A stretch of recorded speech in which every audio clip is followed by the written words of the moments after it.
All right, welcome guys to another video of Chibino Podcast. You got me, David the Smash Fan, Mister.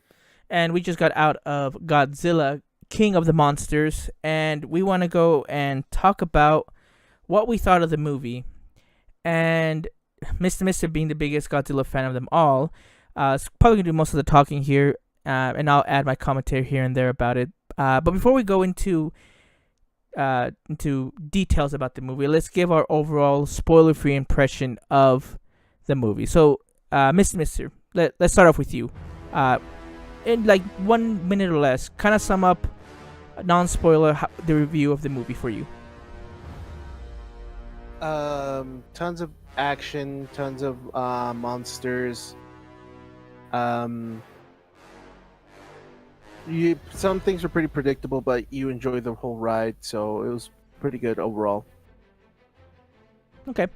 For me, kind of like what Mister said, it's a very enjoyable ride. If you were upset with the first movie of not seeing Godzilla, you will be very pleased to see that Godzilla is going to be in about, I want to say, about 60% of the movie.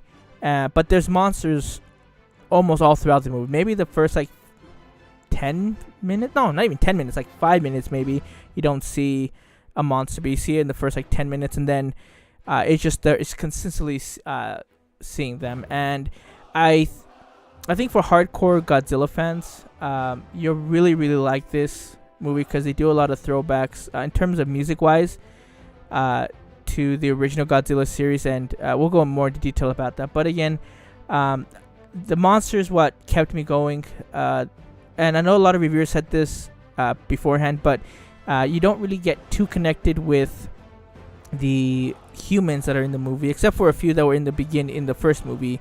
But other than that, there was no real connection to the main focus or the main human protagonist. You really just focus on the monster, which I think actually was great, because I think the humans were just kind of a side thing more than anything. They were needed to explain things, basically. Yeah, true. So let's kind of go into. Let's just go into the movie and see and talk about what happened, or what what happened in the movie. So how did you feel about the monsters that were in there? So here's, and we're going to go into spoiler right now.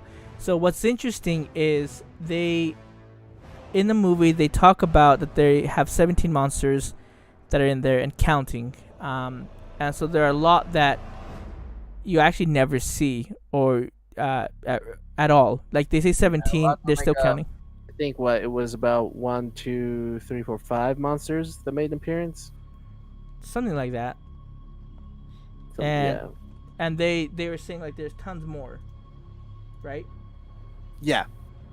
They're saying there's tons more, but we didn't get to see them. I think we saw a total of 6, right, or 7 monsters in total. Only five monsters. Well, there was Mothra, Godzilla, King Ghidorah, Rodan, The elephant, Behemoth, the Muta, and that was it. Oh, and the spider. and some. Yeah. So 7, yeah, about 7. So we saw 7, so we didn't see all of them, which kind of sucked. But it's whatever. We're not supposed to see all of them, so that was fine. They did have a lot of names of different ones. Like they had the one that I want to see. They're all called. I guess they're real, like biological or whatever their term for. They call them Titanus is the first one, and then they have the second where that kind of describes what they are. They had one that was called Titanus Quetzalcoatl. So I really wanted to see what that monster would look like. So I was kind of disappointed that we didn't get to see that one, because I would want to see how that would look. I would assume it would be some sort of bird. If you know anything about Quetzalcoatl, it kind of looks like a bird. Serpent bird, like a serpentine bird. It's like a dragon with feathers, or like a snake dragon. Yeah, cool. True. And so I wish we could have seen that, but we didn't. So let's kind of go over the plot a little bit of what's been going on here. So the most of the movie takes place about 5 years, correct, after the initial 2014 movie. Yep. and it doesn't follow any of the characters that you learned about the first, aside Except for from one. yeah, except for one doctor, which is Doctor Serizawa, but you followed this doctor called Emma Russell and her daughter Madison Russell, who's Millie Bobby Brown, who she's 11 from Stranger Things. And so basically, the plot, what starts the movie is that they're trying to, we're told that they're trying to communicate and try to coexist with these. They call them Titans, and they start off with Mothra. And basically, what Emma was trying to do is create an alpha sound or an alpha call to where the monster would react to it and basically kneel down, or kind of like you know what I mean, like say like, oh, you're the king. Yeah, they're communicating with the monster is what they're trying to do. Yeah, and so that's what started off, and it starts the chain of events of what happens in the movie, where you have the bad guy come in. I forget his name. I think it's Jonah Allen. I think is his name, and he basically kills like everyone. Yeah, he basically kills everyone in the Monarch. in Monarch, in the lab that they're at, where they find the larva from Mothra, and they take Emma and Madison hostage, and then we have this whole chase of them trying to use this called the Orca, use it to wake up all the other monsters. And right in the beginning of the movie, like the second monster they go to is King Ghidorah. Yeah, Monster Zero is what they call him in the movie. Yeah, you don't know about the name Ghidorah until much later. So that's kind of the premise of the movie, but I'm not going to go way all about the summary of the movie because we want you to enjoy it. But here's what was interesting. So Mr. Mister, when we were watching the trailers, had all these different predictions. Some he told me, some he didn't. So kind of go over those, Mr. Mister. What were your predictions before watching the movie? How they were correct, or how they were maybe a little bit different the way that they were executed? When I was watching it, I just looking at it from the trailer's perspective, there were certain things that you could tell was going to happen. There's a new threat. The previous protagonist, aka Godzilla, has to battle the new threat. Something happens, something else happens. Then the protagonist wins. It's just that kind of a thing. You could tell what was going about it. The movie's pretty predictable, but the whole idea of the film for me, looking into it, being a Godzilla fan, was just to see how much fun I was going to have going through that ride. Okay. And so how fun was the ride? Pretty good. I enjoyed it quite a bit. I was if you're a Godzilla fan and like monsters fan, you could tell a lot of homages they did compared to the last Godzilla movie. There's tons more homages in sound, the music in the background for a lot of the monsters, just throwbacks to a lot of things. It was really cool. I really liked the music that they used. They used the original like theme song for Godzilla when it comes into the city. The bum bum bum bum bum. I can't really replicate it, but they played that with some chanting in mixed in with, and that was like really cool. Yeah, it was dope. So it was great. I think there was something that I didn't like. Sorry to interrupt you. There was something I didn't like. The one thing I didn't like, and if you're a Godzilla fan, it probably would bug you, or two things. Well, it's the same thing, but two different things. Is obviously from the trailers, you can see Rodan comes into play. His sound effects isn't really his original sound effects isn't really shown or heard, so it's kind of like, okay, it's kind of an updated one, but it's not. You don't feel for it. And then King Ghidorah's sound effects, he's supposed to have like a coo kind of a thing on top of his roar, but that never was in play. Maybe you kind of heard it in one part, but that's it. But other than that, the whole movie was solid.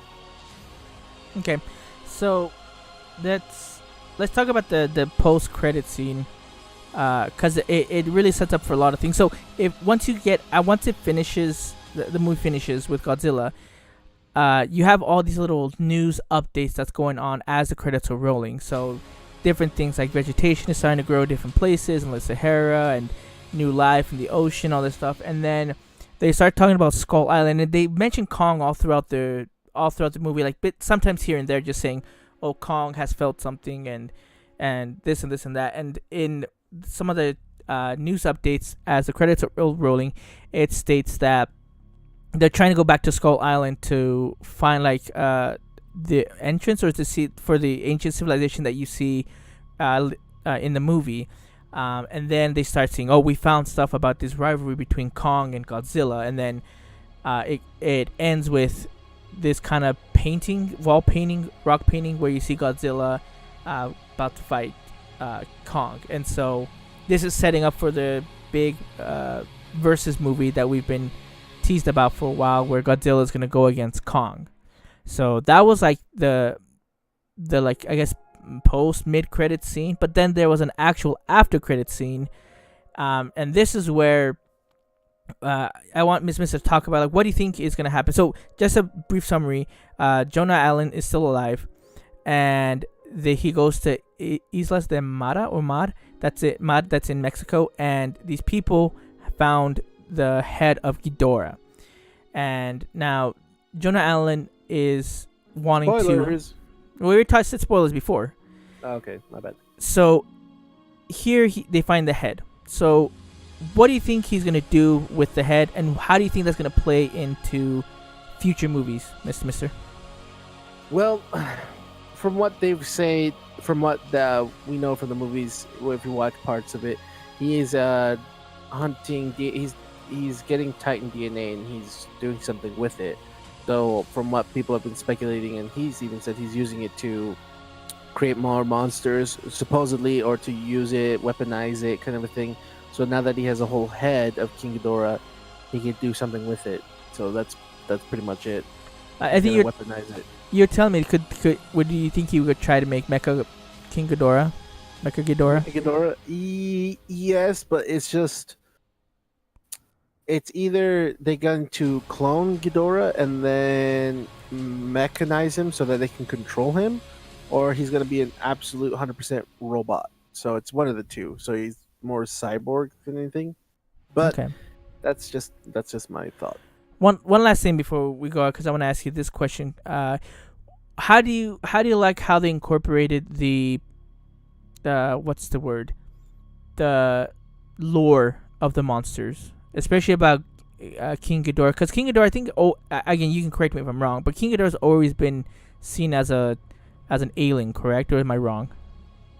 I think so, yeah, because I think when King Ghidorah gets introduced in the old series, he is an alien, and that's when the whole alien thing comes into play with Godzilla fighting aliens.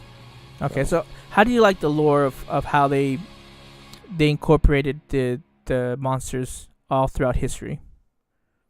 It was cool. It was pretty dope. I liked it a lot. There were some shortcomings in that where you wish you could know more about it, but obviously with what the film is going through, what you're going through in the whole show, they can't dive too much into it. And knowing how people are nowadays, they want to see the action and not know about the story, so they probably get bored of it, which is stupid. But what can you do? But yeah, I liked with the small information that we got. It was cool. It was leaving me wanting to know more about the Titans throughout history. Right. All right. So final verdict. What do you give this movie out of 10 chibis?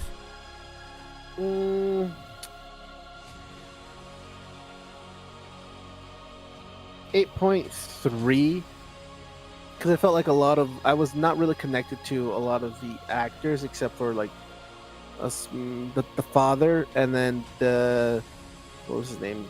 The Dr. Serizawa? Dr. Serizawa, yeah. Those are the only two I had any connection or felt anything for them. So 8.3 is relative. I don't think it deserves an 8.5, but 8.3.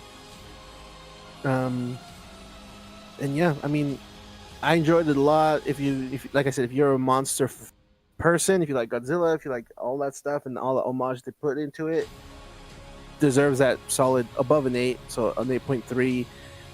They did Godzilla justice compared to last time, because he only had 5 minutes of screen time in a 2 hour and 5 minute movie in the first one, and he's in it for this one like 55 minutes, I guess, and all monsters all together. I guess I would incorporate that.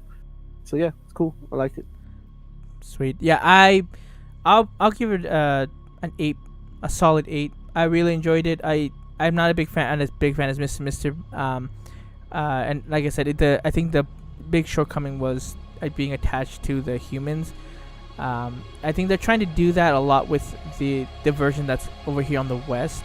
We're on the, I guess in the Japanese ones, I don't see many people like flocking or caring too much because they focus mostly just on the monsters. And this one they tried to do a kind of a balance of both, which worked a little more because it was more fun. But again, I think the only time that we got really emotional was with Dr. Serizawa, what he does, and then also with Mothra, because Mothra is really cool and she plays an awesome role in the movie. But yeah, I mean, we won't go into all the spoilers, but watch it for yourself. Let us know what you think. Comment on the video below. Enjoy it, and let us know. And if you're not a big monster fan, don't watch it. Don't bother your time. But yeah, enjoy it if you are a monster fan. Yep, sounds good. All right, that's it for this review. This is David the Smash Fan. Mr. And this is Chibino Podcast.